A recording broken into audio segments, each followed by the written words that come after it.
Hello and welcome to the Financial Wellness Hour. I am your host, Hirsch Serman, and I am so happy to have you join us today on WGSN-DB, the Going Solo Network. This show is for those wanting to learn more about how do you create financial wellness, and we will be taking different life cycles, and we're going to look at them both financially and emotionally, because personal finances are usually not about the money. They are usually more about the emotions associated with your finances and the habits that we form. And as I think everybody knows, the healthier we are emotionally, the better decisions we tend to make, whether they are financial or non-financial. But understanding your emotions around topics, especially like money, is very, very important for you to make good decisions. Although we might be somewhat general in our discussion, we would love to hear from you. You can reach out to me. My website is lifecycle.financial. That's lifecycle.financial, or you can post your questions and your comments on Facebook, YouTube, or anywhere else that you might be listening to us.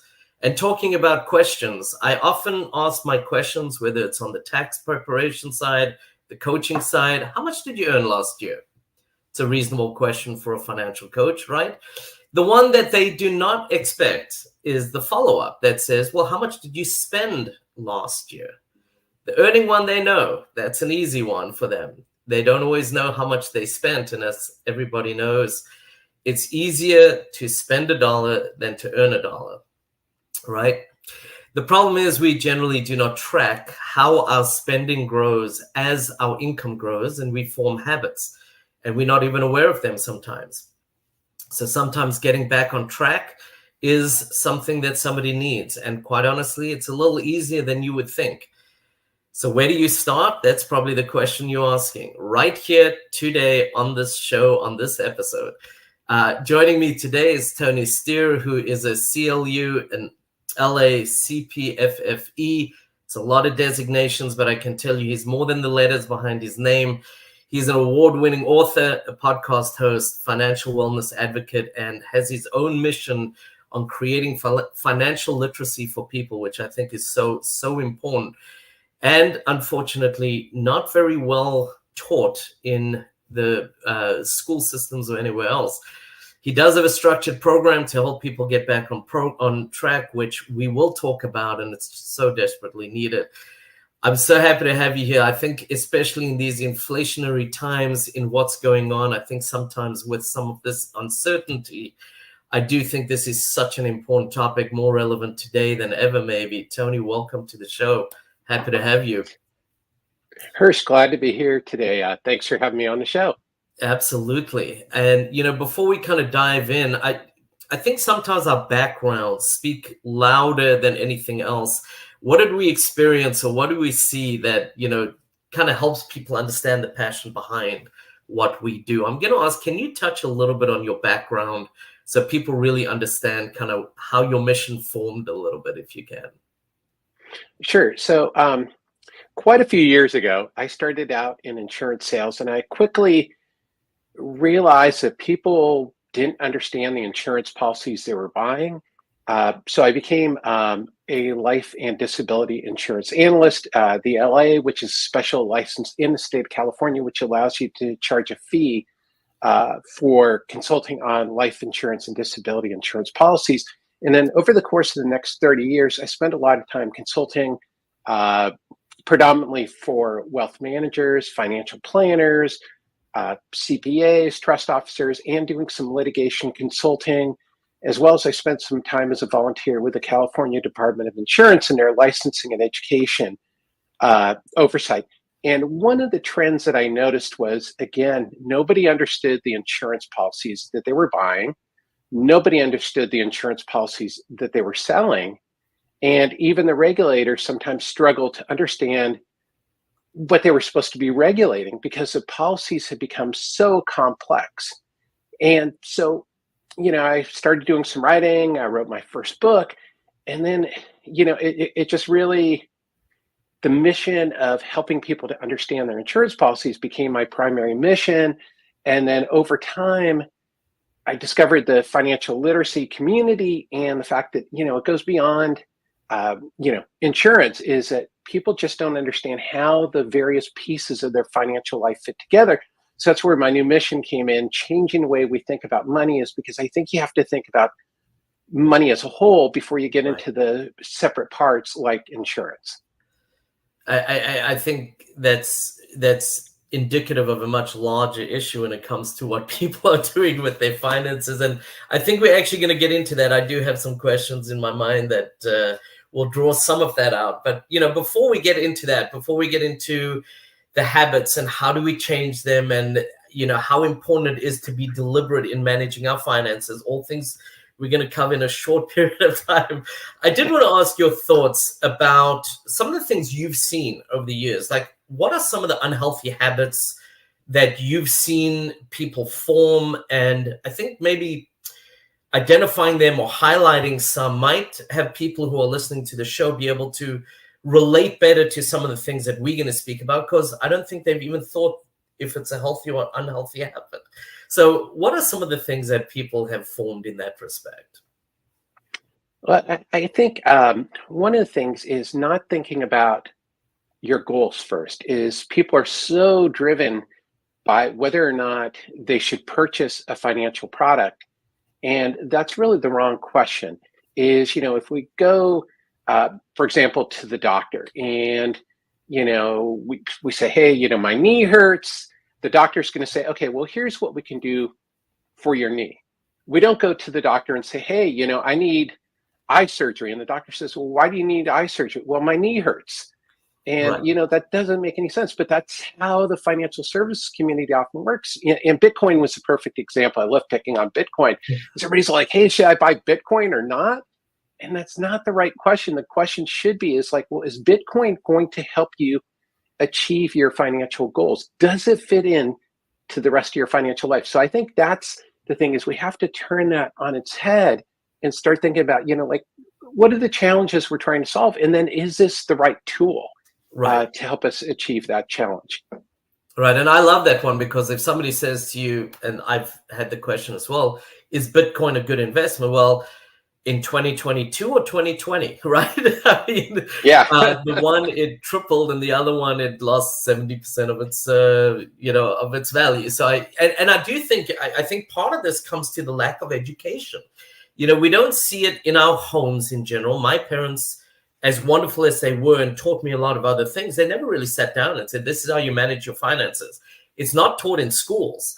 And one example, just talking about, thinking about what you said earlier, that people don't always know what they're buying or what they're signing for, right? Is we get these college kids, right? They sign student loans, and I'm making up a number, I'm going to come out with 50,000, but they don't realize they're not going to pay back 50,000. They're going to pay back probably double that, right? With the interest and the time that it takes, etc. So they don't always understand what they're getting into to begin with. And then they think, oh, I'm going to be making so much money coming out of college. They don't. So they start off with that. They're not making quite as much discretionary income as they think they are. And by the time they're 25, they're in catch-up mode, and they've only been out, the workforce 2 or 3 years. So I think the education side of what you're talking about is so vitally important, that comes with all of this, and really understanding how it fits into your larger life, not just that this product sounds cool or good, right? Yeah, 100%. And I want to back up to one of the things you said is, parents not teaching their kids. And the big reason why parents don't teach their kids is because they don't understand their money that well either. So that you can't expect the parents to teach kids skills that they don't have themselves or that they know. And then you get into the whole generational poverty and generational wealth is, if you have a wealthier family, then they're going to have access usually to advisors, and it can pass on sometimes that knowledge and access to advisors. And then, as you talk about, is like with a student loan, is how do we expect college students or incoming college students to make smart financial decisions when they don't even know what questions to ask? Is they don't know the question asked, like, well, is this loan the best thing? Or, as our friend Vicky Fallweiler says, is, can you look for colleges that are offering you a discount? Right. Can you look for scholarships? Because, they don't even know where to get started. All they know is like, hey, my friend got a college loan. I hear about college loans. That's what I need to do when I go to college. And that's not the only way to go to college. Correct. And I mean, I deal a lot in the divorce world, as people know, and everyone will, or not everyone, I generally am working with the spouse that wasn't managing the finances, and they always say, that my spouse did. Well, it doesn't mean they were doing it well. They weren't born with a calculator, and they generally were not taught it. So understanding and having a structure and having a guide sometimes, which I'm sure we'll get into, is important. So I guess one of the big questions is, why do we struggle with habits and have such a tough time changing an existing habit? Well, we want to do that. We know sometimes we don't do something healthy. Why is it so difficult, or what's going on there? Well, I think a couple things is, one, as humans, as change is challenging. With habits, particularly with money habits, is we don't even know what habits we need to change. And that makes it hard. It's, but if we look at, dieting, for example, is, the habits become unattractive and they're not fun and they're not easy to do. It's like, the doctor says, hey, you need to lose 50 pounds. And right away you go on some crash diet, you lose the 50 pounds. And then 2 years later, you put the weight back on. And so people, adopt these habits that they can't really stick with and aren't realistic. Like you hear about the financial independence, retire early, the FIRE movement. And, basically that calls for, stripping back all of your expenses, living like a Spartan, and then you'll retire early. But most of the people that I've been tracking in the FIRE movement have given it up or said, this is just not practical. Right. And that's the same financial advice you hear. It's like, hey, give up your daily latte. That's going to solve all your financial problems. Well, here's a news flash. Is one, I love a coconut latte from Starbucks, and that is not a cheap drink, but you know what? I don't buy it every day. Right. But, if you think about it, you get a latte 5 days a week, it's $35 a week, multiply that out over a year. Maybe you're talking $1,000. You could do a lot better reducing your mutual fund expenses by 1% a year. So that's the thing, is you have to think about, okay, well, what habits can I actually stick with and that aren't going to impact my lifestyle? And that's one thing I like about the program, the longevity and the structure that you have, that we will get to. But I guess this is where we could put like hashtag the struggle is real. It is so appropriate. And, I think also people, and this is part of the habit forming, it starts even before you realize. Sometimes when you're a kid, give you one quick example. I have a client I was working with last year, or early this year, I don't remember exactly, but they couldn't understand. They kept saying to me and needing reassurance, do I have enough money? Do I have enough money? And they literally had a few million, I think they had like 2.8 million or something. And they were in their 60s. And I said, look, if you spend $100,000 a year and that's not Social Security, that's straight out of your portfolio without earning $1 in interest, you still got 28 years that you can draw on your fund. And they were like, oh. And when we started speaking a little bit deeper, what happened was, this was somebody who grew up in what we'd call kind of a depression home, right? Her parents had grown up, and there was always this mindset of scarcity. And so sometimes we don't even know how these habits have formed. And that becomes a big piece of it as well, And once she kind of had that clarity, look, I can have $100,000 come out of my portfolio. She was still working at the time. She could draw Social Security. She was like, oh my gosh, I can live life actually.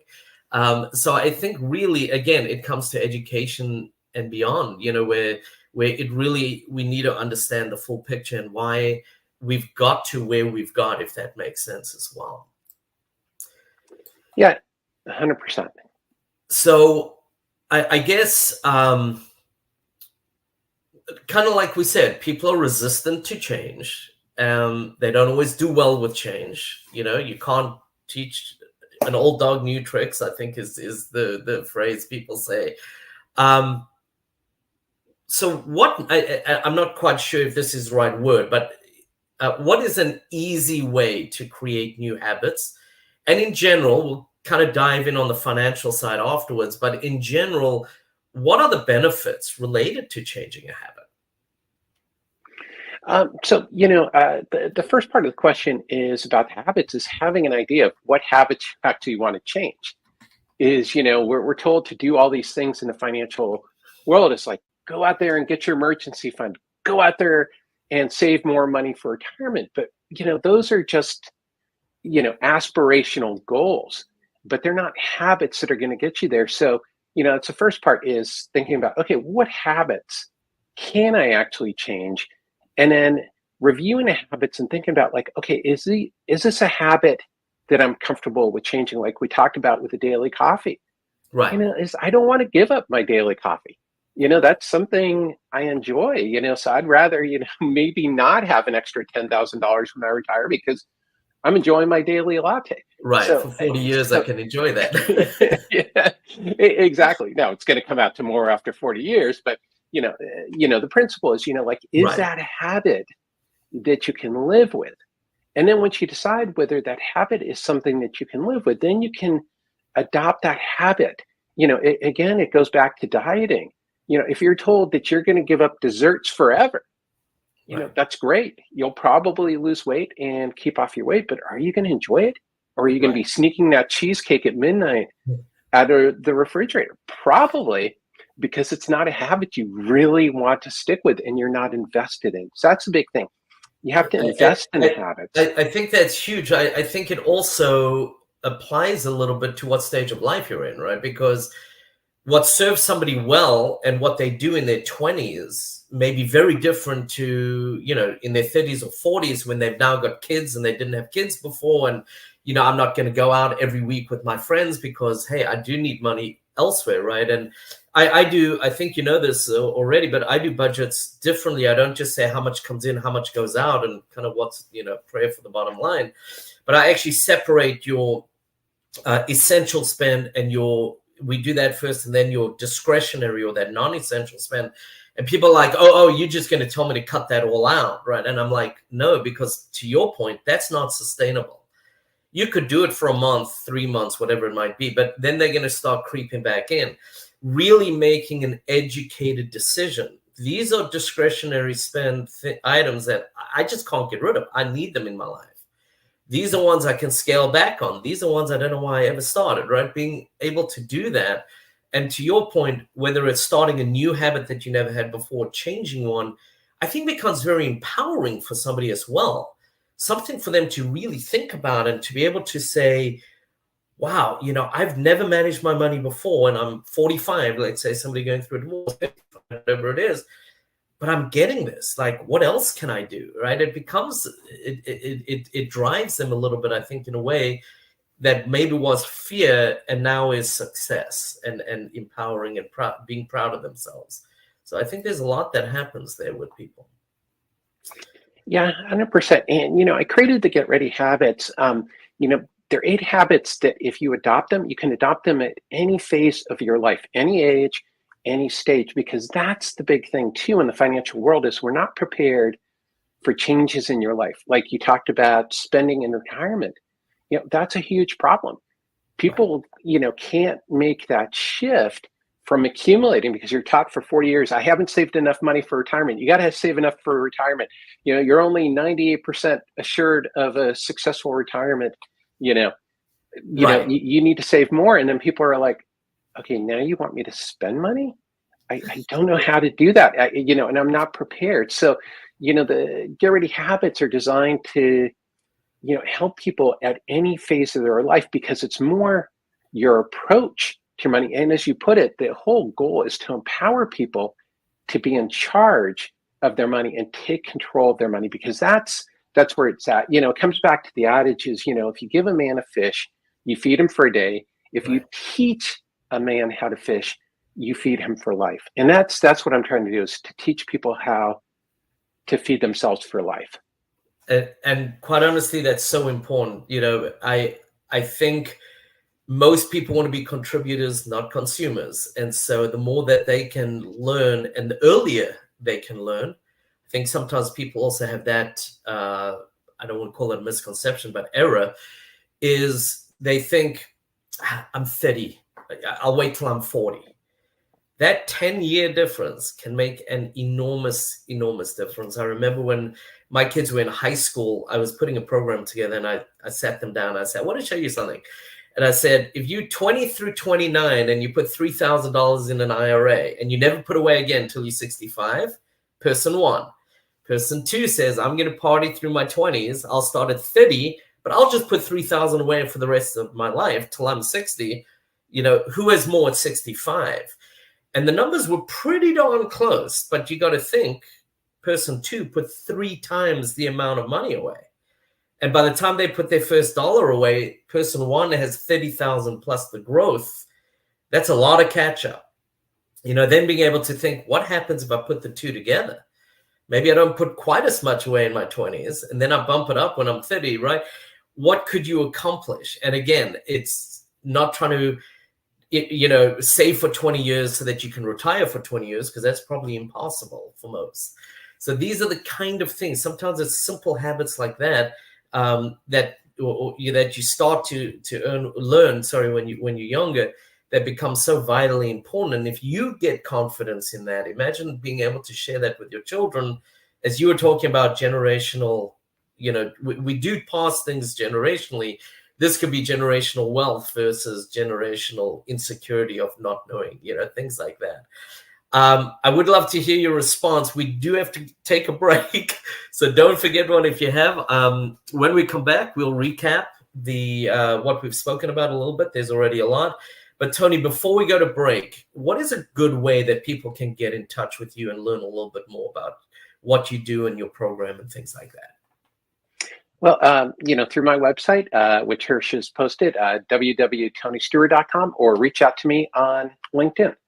All right, I'm just going to quickly spell that. That's TonySteuer.com. And we will be back in about 2 minutes. Hi, I'm John Thomas. I want to share with you a professional products and services directory we call Going Solo Directory. And you need to check this out. If you want exposure to your business or are seeking professional product or services, this directory has it all. And that membership, for the many special features, you get the benefit of a worldwide exposure with a 40-minute video interview on an international business showcase. All this for just one low annual fee. For more information, contact GoingSoloDirectory.com.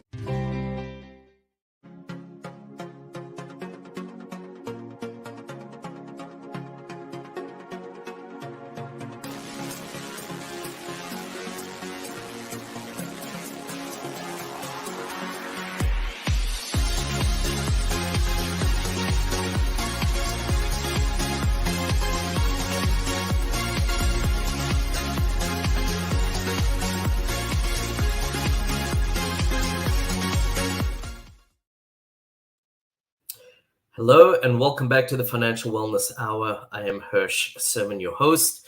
You can reach me at lifecycle.financial. Our guest today is Tony Steuer, who you can reach at tonysteuer.com, and that's TonySteuer.com. And we are learning about creating healthy financial habits, which unfortunately, as we were discussing earlier, they're not taught in school. They generally are not taught at home. Hopefully they are, even if you're just watching parents. But unfortunately, it does not permeate our society. It's not something that's common. You shared a little bit about your background, and really from kind of the inside out, understanding that even many professionals are not always 100% sure in what they're selling, let alone what people are buying. We spoke about people who are even younger than buying life insurance, people who are going into college, signing and not understanding really what they are signing. We spoke about some of the unhealthy habits, how when our income increases, our expenses do, but we don't follow why and what we are spending that money on. Something that I really liked as well that I think is so important is somebody knows potentially they need life insurance because they want to protect their family, but they don't buy it in the way that they understand or see. Does it really align with my goals, or is just a product that I'm buying because I know I need it. And I thought that was a very, very important thing. We did touch on some of the benefits of changing habits. Why healthy habits are successful is something we're actually going to come into in a little bit. The last thing I think I can really talk about is the healthy habits is empowering, and it's more builds more confidence in people.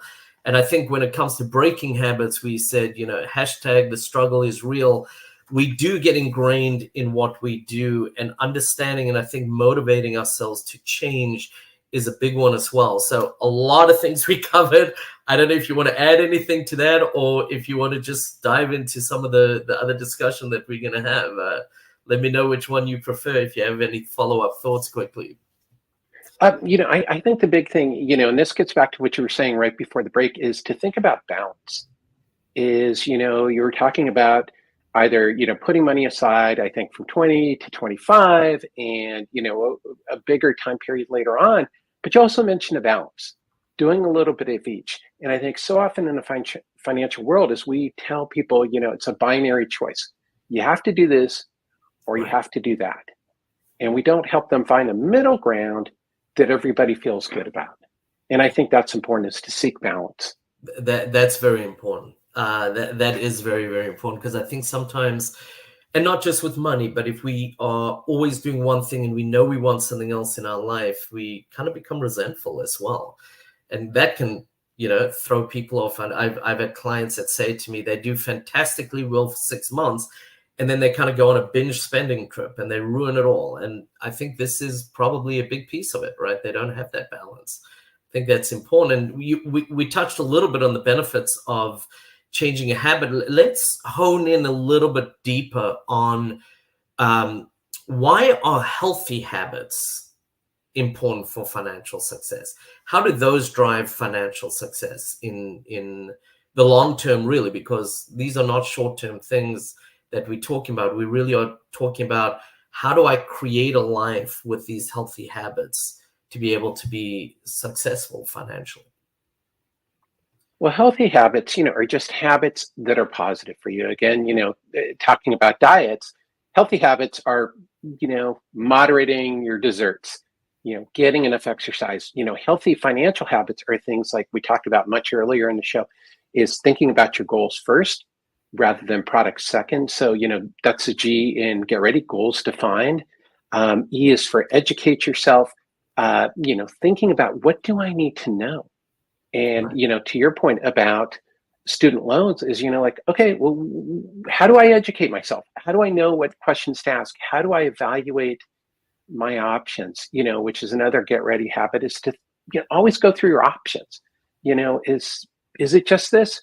Or do I have another option that's available that may be, better? Like, we talked about with our friend Vicky Vollweiler, is like, okay, maybe you can get grants for certain schools. That's an option. So it's not a binary option of taking out a loan or not. It might be an option, well, I'm going to take out a partial loan and get a grant, and that's going to help me achieve my goals. And the other big one that we don't talk much about, but I know there's a big theme on the show, is T is for thinking. And it's about how you think about things, and, your mindset going in, as you talked about, is like, okay, what might be holding you back? Now, as you talked about with the Great Depression, my grandfather went bankrupt in the Great Depression. He owned like 3 or 4 laundromats in San Francisco, and he lost them all in the Great Depression. So, that changed the way my dad thought about money. And he never felt like, he never feels like he quite has enough, and, so that's the thing. So that impacted the investment choices he makes.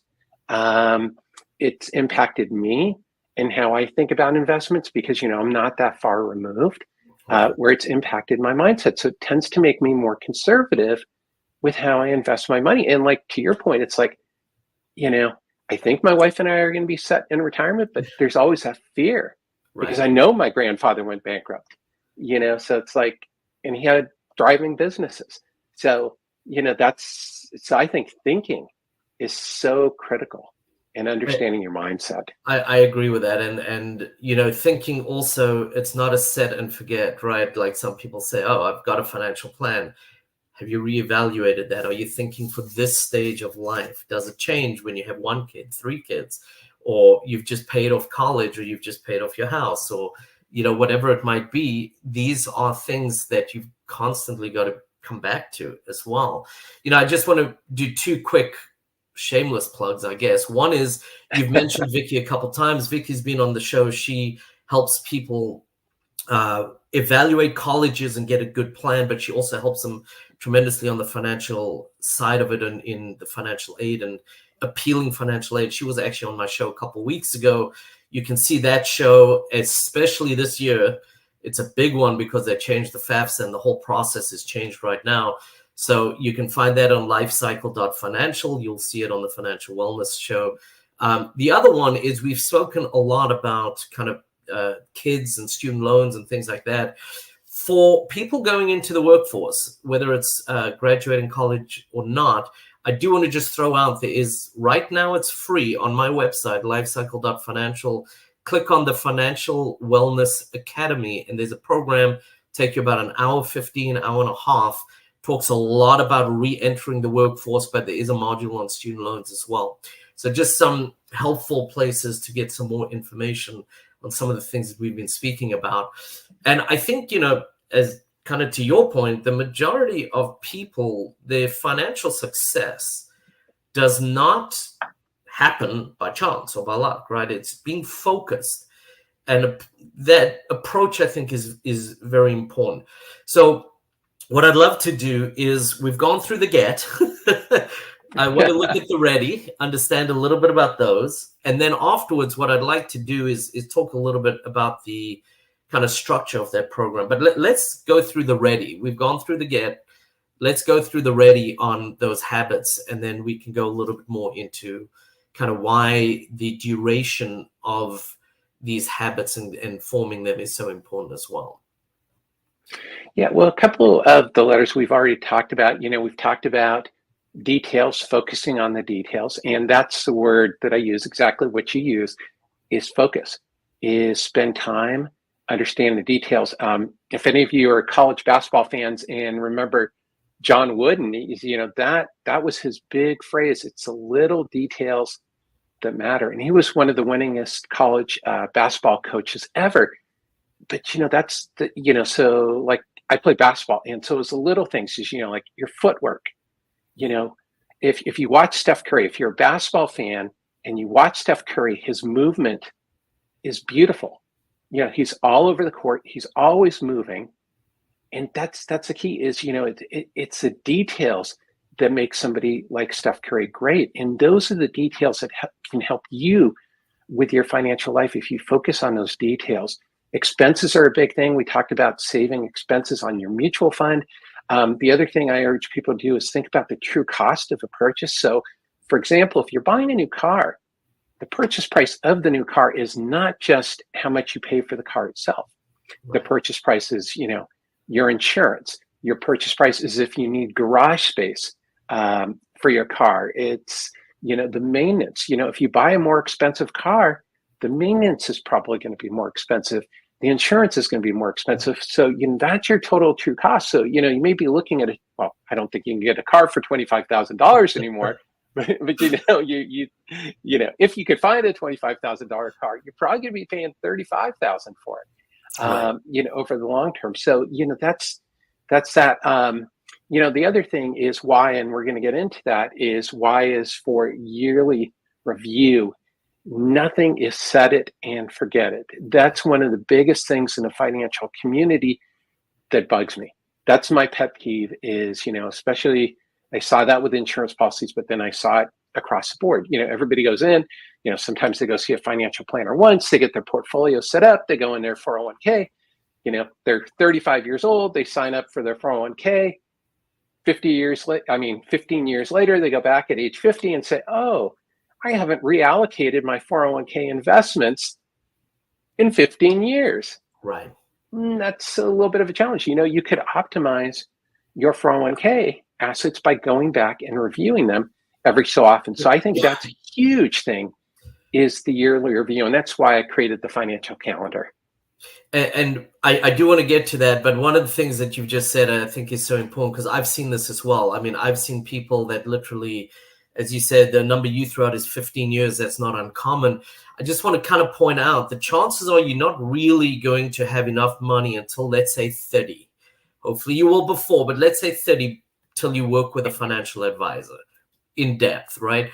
Well, 15 years later, you're 45. If you haven't done your reviews and thought about your goals and how your life's changed, whether it's you've bought a house since, whether it's you've had kids, well, now some of those kids might be ready for college or in college. Was all of those items like that taken into account when you were 30 for when you were 45? Probably not. And so that's just one illustration of why it's so important, let alone that asset classes don't perform exactly as they did historically, and it gets out of balance. And now your risk is not in line with what your adversity to risk is, all the rest, right? These are all the things that need to come out as you walking through your life or your financial life. And that's another, just one of the big reasons why reviewing and constantly being in touch is so important, I think, as well. Talk about being in touch. Let's touch a little on that calendar. How does following that financial calendar integrate or help integrate healthy habits as they follow that calendar? Yeah, so the concept of the financial calendar is to help organize the entire financial picture. So if you think about your financial life like a puzzle, you've got puzzle pieces over here. You got your 401k over here. You got your life insurance piece over here. You got your health insurance piece over there. I could go on, about all the pieces, but, we don't oftentimes take a look and, okay, is my puzzle complete? Do I have overlapping puzzle pieces? Maybe a puzzle piece I can get rid of, a financial service product I can get rid of. Oh, gee, there's a big hole here. But then, like you point out, is a puzzle piece may change. Like, I don't know how many life insurance policies are viewed where an ex-spouse is still the primary beneficiary. Right. And that is usually not somebody's goal, is to have their ex-spouse as a beneficiary on their life insurance policy. A little bit of sarcasm there on that one, because I know that hits home for you in your work is, but that's the thing is, so, each week I give people a very clear, easy to follow action items that they can do. And 1 week is review the beneficiaries, but it's on your estate plan, review the beneficiaries on your life insurance plan, but also review the beneficiaries on your retirement plan. People do not go back and review the beneficiaries on their 401k plans. Right. They just don't. And I've spoken to a lot of people. I can attest to what you're saying that have that. Yeah, and there's nothing wrong with that. It's just because people don't think about it, but we spend so much time, and even financial planners, they're focused on the perfect asset allocation and all these other things. But even if you have the best financial planners, there's only a finite amount of time to go through everything during your meetings with them. Otherwise you'd be spending hundreds of hours with your financial planner each year to go through all these little things. So I wanted to create a program where people could go through these little things and then know when it's time to talk to a dedicated professional. The yearly calendar does not replace an insurance agent. It doesn't replace an estate planning attorney. It doesn't replace a financial coach. It's just something to help you see how everything fits together and what you need to take action on. And one of the things I love about that, by the way, is I've run into so many people that have said, I know I've got to put your laundry list together of items that they want to do. They just get overwhelmed because they think they have to do it today. It's got to get done. Oh my gosh, right? It's urgent. Well, you're saying to them, yes, it's got to get done. It just doesn't all have to get done today. Let's do it in a manageable way, because I find so many people push it aside because they're overwhelmed, as opposed to having the structure, right? Many people, I think, a lot of my clients are this way. They need that structure and sometimes like a guide to be able to understand what to do, and then they can fly. They can really make it happen. And you want to be better at tennis, you get a tennis coach, right? It's the same kind of idea. Sometimes we just need that guide, that person to show us the way, and then we can really thrive. It's the same when it comes to your financial life or living life. I think a program like this offers that to people. It takes a lot of that stress and the overwhelming, like, I've got 20 things I've got to do. Well, yes, but if you did one of those every week or one of them every other week, you'd still be done within a year in this example. What a wonderful way to be able to create that financial success. And again, as we spoke about, that empowerment, I think, becomes so important. It becomes very powerful. Like, I think it's good to celebrate your wins, right? If we can look back on week 10, on week 20 and say, look at what I've actually accomplished in all this time. It doesn't seem like a lot because it's these little pieces. But I think when you put it all together, it's amazing what you actually accomplish with that structured, and as I call it, kind of the enduring program, as opposed to, the one that just overwhelms you. And are you really going to do it right? Or are you going to miss something if you try to do it all in one shot? I think it's so important. So one more quick question to get in. And this is, what is your number one tip for changing the way you think about money? Be curious. Ask questions. And, this actually brings us back to the top of the hour. What we were very first talking about is people are not asking questions about their money. They're either intimidated, right? They're talking to a financial planner, and the financial planner says, well, do you want to put your money into an IRA or a Roth IRA? This is tax advantage. This is not tax advantage. What's your risk tolerance? And the client goes, God, I don't want to admit it, but I don't even know what an insurance premium is. Right. What is an IRA? What Right. what does tax deferral mean? I don't even know what tax deferral means. And so, we don't ask the questions. And if you don't ask questions, you're not going to get the answer. So, that's the other part of what I'm trying to help people do, is to figure out what questions to ask. But if you don't ask questions, you're not going to get answers. You have to be curious. Right. You have to want to know the answers. And if you don't, your money's just going to manage itself. And that's not a great way to go. And I love that, because it could be going places you really don't want it to, just because you didn't ask a question. And I have said this to every single one of my clients that I recommend money managers to, because I don't manage money. I will say to them, I do not want you to invest $1 with them until you're comfortable and understand what you're investing in. I think that becomes an enormously positive thing going into that meeting, knowing I don't have to sign till I understand, because sometimes we feel bad. We're taking their time. They put in time to prepare. They put this plan together. Well, all of that is wonderful, but it's what they should be doing. And again, they work for you. You don't work for them. So please make sure you're comfortable. And before we wrap up, just one more time, how can people get in touch with you so that they can learn more? And I think these habits are an amazing starting point.